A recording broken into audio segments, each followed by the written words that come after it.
Hey guys, well I just got back from How to Train Your Dragon, The Hidden World, or the third How to Train Your Dragon film, basically. And I want to apologise in advance, first of all, if anyone's upset by the fact that I actually didn't think it was quite as good as the other two. Not to say it was a bad film, I just didn't think it was as good.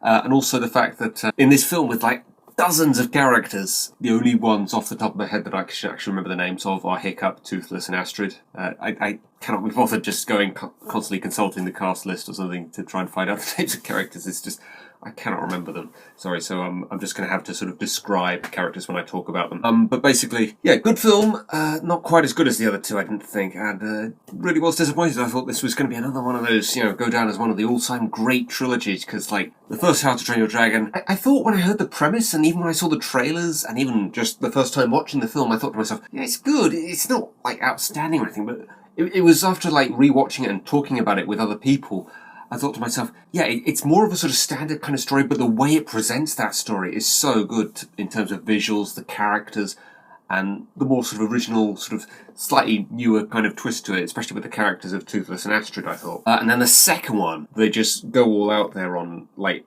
a really great kind of adventure and really utilising, these different kinds of dragons and this wonderful, different, diverse kind of, well, not diverse, but, versatile kind of cast of characters that we have here, and not so much an interesting kind of villain, but more about the characters, more about this world that it's set in. And I thought the third film was just going to be more of that again. I thought from the trailers and the posters, it's going to be more about Toothless, it's going to be more about his background. We're going to learn more about him. And it kind of is, but at the same time, it's kind of just that, and not as much of that is really sort of interesting to me. It's not so much of the stuff that I would have cared to know, really. Not to say that what we actually got wasn't good or anything, it's not quite what I was expecting, and it is kind of just that. Basically, it's all about Toothless, this film, and Hiccup trying to develop this kind of father-son type bond that he has with him, and basically just trying to get him to leave the nest, essentially, letting him go and move on and do his own thing. And he's kind of sort of literally almost tied down by the fact that Toothless cannot fly without Hiccup on board, which I did not realise until this film, actually. But I'm like, there was that thing in that first film where he couldn't fly because he didn't have, like, his wingtail or something. So yeah, that was kind of interesting, sort of, first of all, training him to do that, and actually training Toothless to fly on his own is kind of just a quick sort of, here's the thing you need in order to fly on your own, there we go, you can do it now. And then there's kind of an interesting sort of scene where he meets this Night Fury that is white, basically. Hiccup calls it a bright fury, Astrid calls it a light fury. I would have called it a white fury myself. I mean, it actually is white. But there is quite a good scene, sort of maybe about a third of the way through the film, where Toothless has a date with her. And I thought that was quite a creative idea, because obviously with them being dragons, they can't talk, so you kind of have to portray these old sort of date sort of cliches, or first date cliches, in kind of a different kind of way. And you've got Hiccup sort of coaching him from the sidelines, instructing him on what to do, and basically he just tells Toothless to behave like a bit of a dick, basically, and just fool about the whole time. I don't quite understand why he tells Toothless to behave like this. Does he understand what the Night Fury, or the Light Fury as they call it, actually wants him to do that or something? But otherwise, I thought it was quite an entertaining kind of scene. I thought that was kind of interesting. But basically, Hiccup and Toothless, it's just the two of them and their relationship for the whole film. Every other character kind of takes a back seat for the large part. I mean, there's one or two times where a couple of other characters, his mum, the Kit Harington character, and those other sort of twin characters that, ride the two-headed dragon, they have a few sort of interesting kind of scenes, but mostly they're just there for quite kind of quick jokes, and then it's back to Toothless, essentially. There's kind of a sort of standard kind of villain that is sort of like believes in what, the belief was from the first film, that dragons are dangerous, and he's just trying to capture Toothless, really. I thought it was quite a sort of standard kind of villain's plan, essentially. Visually, actually, I should have started off with this, actually. Visually, the film is stunning. I thought the first two films were wonderful to look at. This absolutely just knocks the other two out of the park in terms of how stunning it is visually. It looks a bit Game of Thrones in large parts, especially the characters' costumes. If you can call them costumes with animation, I'm not sure if that's really the right word. But the hidden world is referred to in the title, so I'm not sure if that's a spoiler or not. Probably not. It's wonderful. Unfortunately, there's only one scene where they actually go there, but it is worth it. Honestly, it's wonderful to look at. This film is worth seeing just for the visuals, I think. There's kind of this ongoing thing about Astrid and Hiccup's relationship and where they want to take it and everything. I won't spoil it exactly. And it kind of made me more depressed that there wasn't a bit more of Astrid in this film, really, because she was something I really liked about the first film. Even the first time I saw it, when I thought it was just alright, and then I grew to like it a bit more later on. It's like, wow, she's a really good...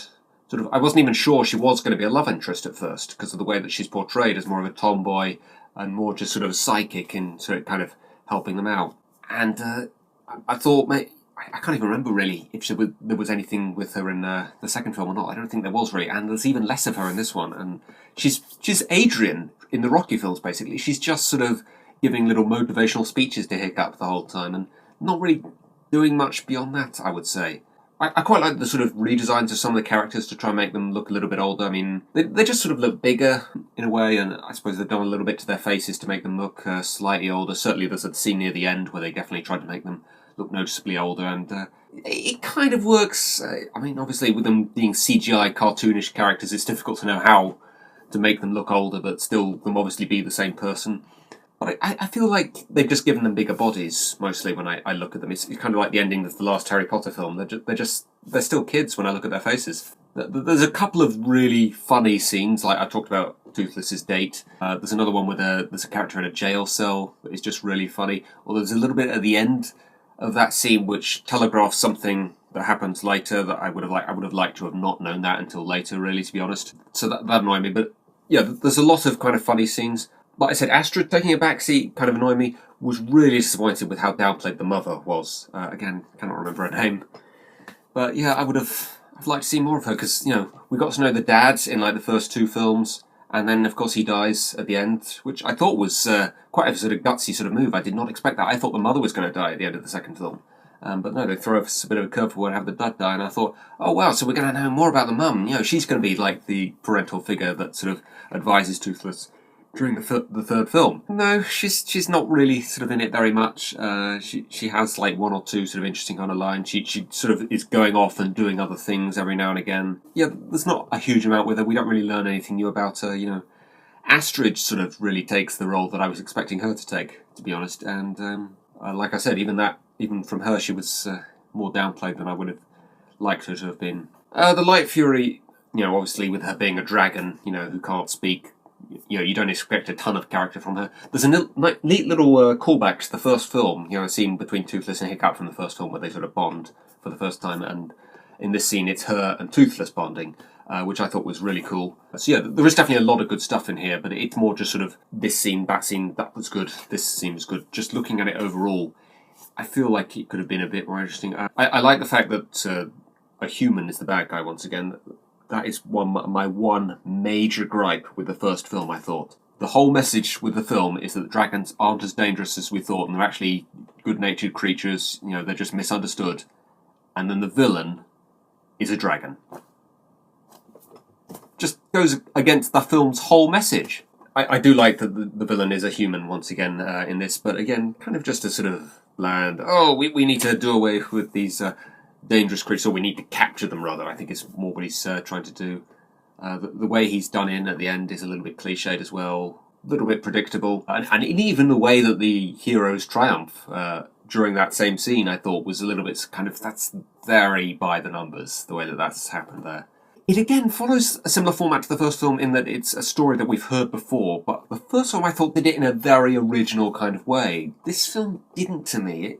It felt like I'd seen all this before a little bit. There's enough good stuff in there that I definitely recommend you go and see it if you haven't already. It is just not as good as the first two, I don't think. Left me a little bit disappointed, but overall it is decent. It's not up there as an outstanding kind of film. It's not going to be like one of my personal favourites at the end of the year or anything like that. But yeah, do go see it. Just don't expect it to be quite as good as the first two.